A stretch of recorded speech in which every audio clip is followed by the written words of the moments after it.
Kung sinundan mo ang balita tungkol sa pinaka-nakakagulat na insidente sa kasaysayan ng edukasyon sa Pilipinas ngayon, ang school shooting sa San Jose National High School sa Tacloban City, alam mo kung gaano kasakit ang nangyari. 3 estudyante ang namatay. Mga inosenteng bata na pumunta sa paaralan para matuto at hindi na nakauwi. Pero ngayon, may bagong balita. At sa unang pagkakataon mula nang mangyari ang trahedyang ito, may dahilan na tayong umasa.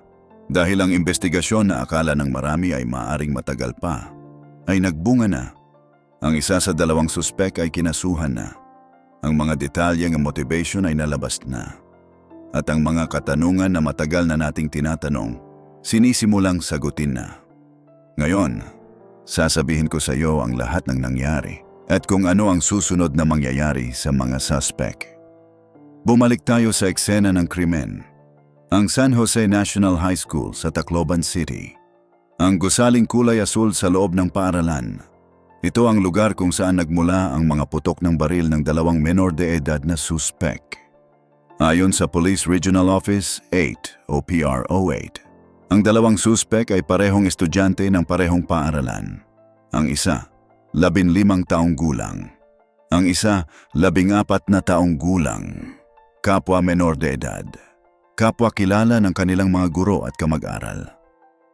Pero ang bagay na nagpabago ng buong investigasyon ay ang isang natuklasan ng mga awtoridad na taliwas sa paunang investigasyon.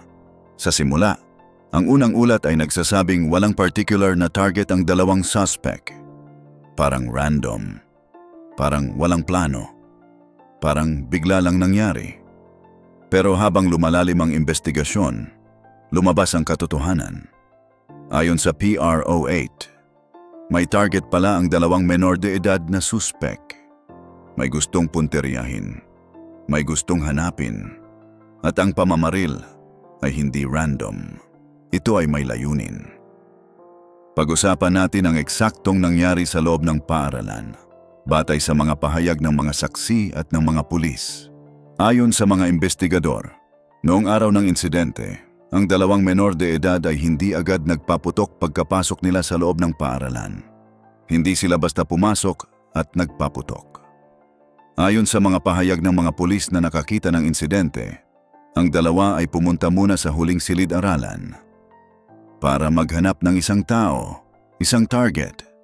Sinabi mismo ng PRO8, that day, umunta sila sa last classroom to check for someone na parang mahinahanap silang target.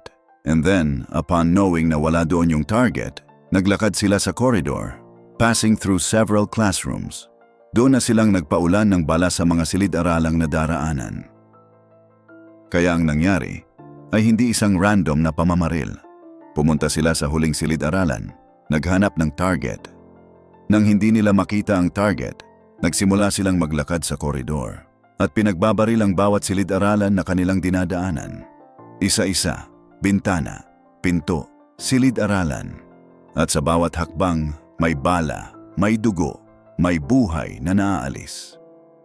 Isa sa mga silid-aralan na pinuntirya nila ay ang silid-aralan kung saan naroon ang mga estudyanteng sina Chris Lawrence, Fabian, Adjanzi, Badoria at Separa.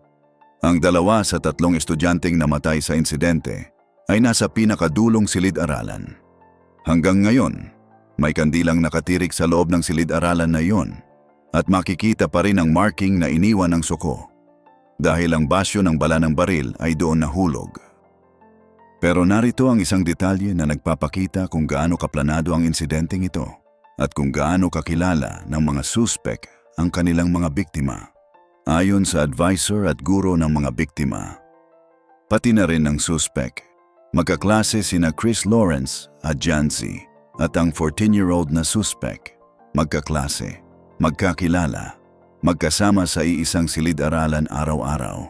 At narito ang isang bagay na sinabi ng guro na nagpapakita kung gaano kahirap hulaan ang gagawin ng suspek. Sinabi ng advisor, ang ano ko sa kanya is loner siya kasi wala siyang katabi. Wala siyang nakakausap masyado. 4 na days ko pa lang siya nakita na araw-araw. At higit pa doon, noong Huwebes bago ang insidente, Nagpaalam ang 14-year-old na suspect sa kanyang advisor. Nagbigay ng excuse letter. Nagsabing may family gathering sila sa Maynila. Pumayag ang guro. Pero noong araw ng insidente, nagpakita pa rin ang suspect sa paaralan. Dumalo sa flag ceremony nang hindi alam ng kanyang advisor. Ngayon, ang pinakaimportanteng bahagi ng balitang ito, ang kinasuhan na. Ayon sa PRO8, ang F-15-year-old na suspect ay naghahain na ng mga reklamong kriminal ang Police Regional Office 8 laban sa kanya. Pero bakit ang F-15-year-old lang ang kinasuhan? At hindi ang 14-year-old? Narito ang sagot. Ayon sa mga social worker na nag-assess sa dalawang suspect, ang F-15-year-old ay kumilos ng may discernment o sapat na kakayahang intindihin ang kanyang ginagawa. Ibig sabihin, alam niya ang kanyang ginagawa. Naiintindihan niya ang kahihinatnan ng kanyang mga aksyon. At dahil doon, ang 15-year-old na suspect ay nahaharap sa patong-patong na reklamong kriminal. Una, murder. Pangalawa, frustrated murder. Pangatlo, serious physical injuries. 3 seryosong kaso para sa isang 15-year-old na bata. Pero ayon sa batas, dahil napatunayan ng mga social worker na siya ay kumilos ng may discernment, siya ay maaring harapin ng mga kasong ito. Ngayon, ang 14-year-old na suspect, ayon sa Juvenile Justice and Welfare Law, ang mga nasa edad 15 pababa ay walang criminal liability. Ibig sabihin, kahit ano pa ang ginawa ng 14-year-old, hindi siya maaaring kasuhan ng kriminal na kaso. Maliban na lang kung may sapat siyang pangunawa o alam niya ang kanyang ginawa. At yun mismo ang pinag-aaralan ng mga autoridad. Ayon sa PRO8, ang 14-year-old ay hindi kasuhan sa kasalukuyan, alinsunod sa Juvenile Justice and Welfare Law.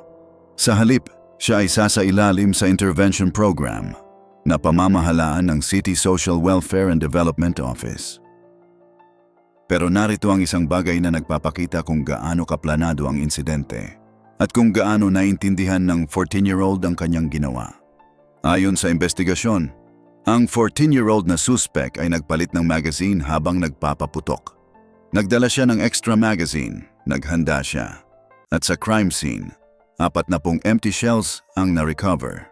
Isang bata na may 14 na taon na nagdala ng extra magazine na nagpalit ng magazine habang nagpapaputok. Parang hindi ito aksidente.